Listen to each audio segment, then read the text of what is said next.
like that. But he made a really good point that Tool had an album that was number one. This last album, Fear Inoculum, which came out in September? It went to number one. I think so. No? Slipknot's album went to number one as soon as it came out, like in October. Yeah. Greta Van Fleet also got up there. Yeah, it's so rock is alive and well, and they've sold more albums this year than they have CDs in the first time. Well, I think so. Here's what I think. So when grunge came out, like there's periods of rock that really stand out, like the 80s. Yeah. Fucking a lot of the 60s had a lot of good rock. Oh yeah. 60s, 80s, 70s. There's some stuff in there, but yeah. Well, I guess there's some good albums Boston in the 70s. And but Led Zeppelin. I don't know. Like I don't really think about them. I think of these periods. Yeah. So like where they're really prominent. So like 60s, 80s, 90s was the grunge, right? Say 90s? Yeah. That was grunge era. And now we're going through this other phase. So it's like I just think there's certain periods of rock. I feel like we're going into a new phase. Yeah. I don't think things are changing drastically musically, but I do feel like we're on the verge of something. Well, I feel like more people are listening to rock than they used to because there's such a prominent social media presence.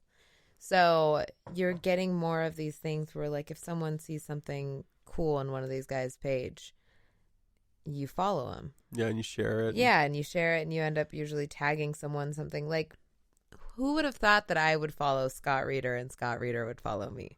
Like, in a world of social media. For those of you who do not know, Scott Reeder is a bass player, really great bass player. He's played in Caius. He's from, what's that? Oh, I can't think of it. I would help you out right now, but the only one I know is Caius. Anyways, he's been in a lot of great bands. I'm trying to think. They have a really funny name. And he's stepped in for a lot of bands, too. Like Metal Yacht Club or something like that. Like, he's played with a lot of bands. He's played with a lot of people. He has a really interesting feel, and the way he plays is, I think he plays left-handed, but upside down. That's crazy.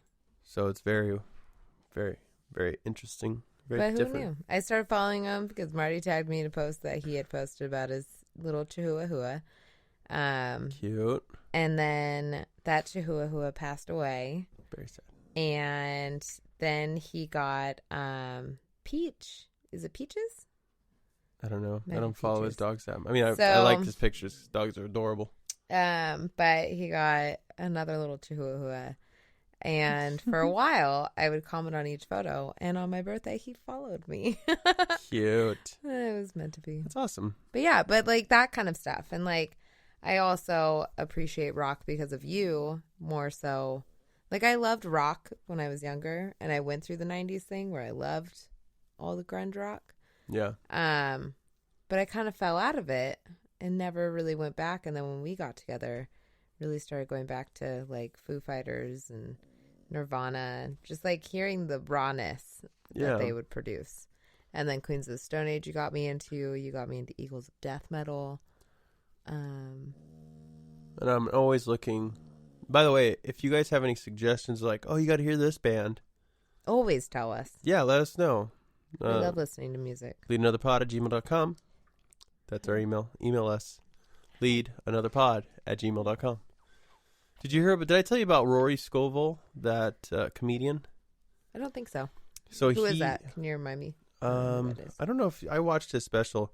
He did a really awesome special. I think he's done a lot of show writing and stuff, and then he decided to go back to doing stand-up. And then his first special, he just gave cameras to the audience members and said, just point it at me. And then he made a special out of it.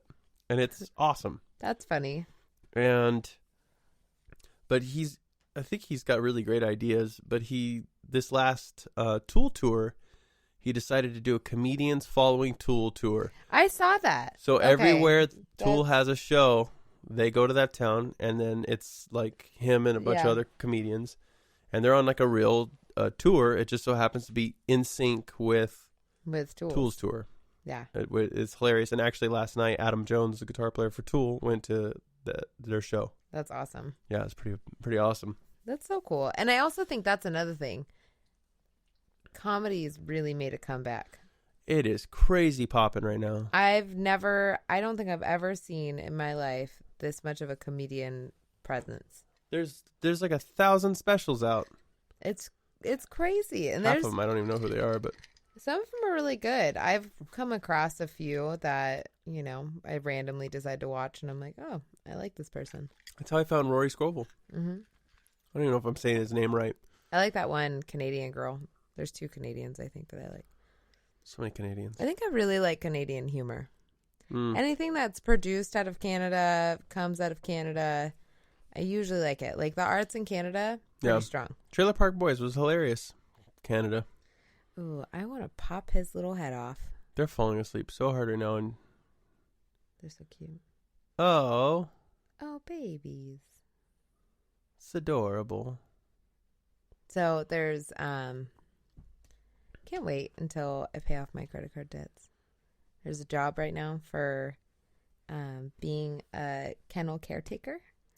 Oh. So you get to bathe and walk dogs for a living. I want to do that. You would love that. That's awesome. I know. And they're great hours, too. So you can be at home with your dogs as well. Just become a groomer. I should. I love dogs. I love them so much. Give them baths. Comb them. They're my fave. Put little oils in their hair. I really do. I want to make a living off of walking people's dogs. My dogs, too. Yeah. I want my dogs to be friends with other people's dogs. I just want to be a little dog person only. Just only little dogs. Specialize in. Yeah. Maybe you can like study like dog psychology a little bit. Those are my clients. You know, like small dogs. Mm-hmm. You'd be like Caesar Milan, like. Well, first I think I need to figure out these 2. Once you figure these 2 out, then I'll be a little dog specialist. They've been the hardest dogs I've ever trained. For sure. Chihuahuas they're known. It is ridiculous. Are the absolute most stubborn little shits like you'll ever meet. They'll do commands. They know tricks. You know that they're perpetually stuck. Like they don't get older than 4 years old or 3 years old. You mean like their maturity? Yeah. Like they're always just immature as fuck in their head. Fuck you, bitch. They always think everything's about them. Even when they're all old, like, you ain't shit. Yep. That's why they're little assholes when they're old. Oh my God. That's what they do.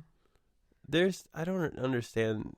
I never thought I'd be a small dog person. And they're also missing the wolf gene. Yeah. They don't have the wolf gene. I mean, Pony's mudded up enough that I don't think he might have some little trace of wolf in him. Yeah, but he hits his head too many times to actually utilize that part of his brain. That's the cool thing about Chihuahuas. A lot of people, and it is true, like almost every dog breed is a descendant of wolves. It just so happens that Chihuahuas are descendants, but they are natural genetic sprout off. So they've evolved from a small creature. Yeah. That comes from wolves or like desert known as coyotes. The chupacabra. That's where they came from. They're called tachichis. So the reason that's what they call them back in the day. Tachichis turned into chupacabras, and the chupacabras turned into chihuahuas. They've been around for thousands of years. That's the thing. Like fucking Bijons and stuff. That's a recent development over the last few hundred years of just like taking a German Shepherd and breeding them until they get this weird little white fluffy retarded dog. I mean, I love Bijons. They're so cute, but they got no brains. So right now what's happening on my chair is I have 2 dogs on my legs, and they're making the perfect counterbalance to where the chair is like in this constant float. So if my audio is real crazy, that's why. It should be fine. It's like anytime I kind of lead forward. I'm compressing it too. It's a sucker. There you go. Oh. So I saw these people I was working today, and I saw the neighbors across the way. So I'm looking through the backyard into someone else's backyard. Yeah. They were just straight up having a party. And I'm like, why is everyone off right now? And I was like, well, Monday was what, Martin Luther King Day? Yeah. But today, it's Tuesday. Nothing. It's just what people do that have fucking... They made a bonfire? No, do you call it bonfire? Maybe. It's bonfire, like B-O-N. Yeah, that's, like that's what I said. Bonfire. You said bonfire. You say bomb. No, I'm saying bon fire. I think because your nose is stuffy, it just sounds like bomb. It's a bomb fire. Bon. This is what I said. Say bonfire. Bon fire. Just say it normal. Bonfire. Bonfire. Anyways, they made a bong fire. Yeah. And they were just like bongs. They had bongs, bitches, and beats. no beats, No beats. no, just bratwurst. Fuck. It looked fun though. I was like, everyone's chilling out, hanging out by the bong fire. You know why you thought it was called that when you were younger? Is because everyone probably did have a bong around a bonfire, and then they called it bonfire. Yeah, forever I thought it was a bong fire. Bonfire. Yeah, no. So this is where my whole "let's live in the desert" thing comes back into play. Because you can live in the desert for dirt cheap. You know why? Because there's dirt.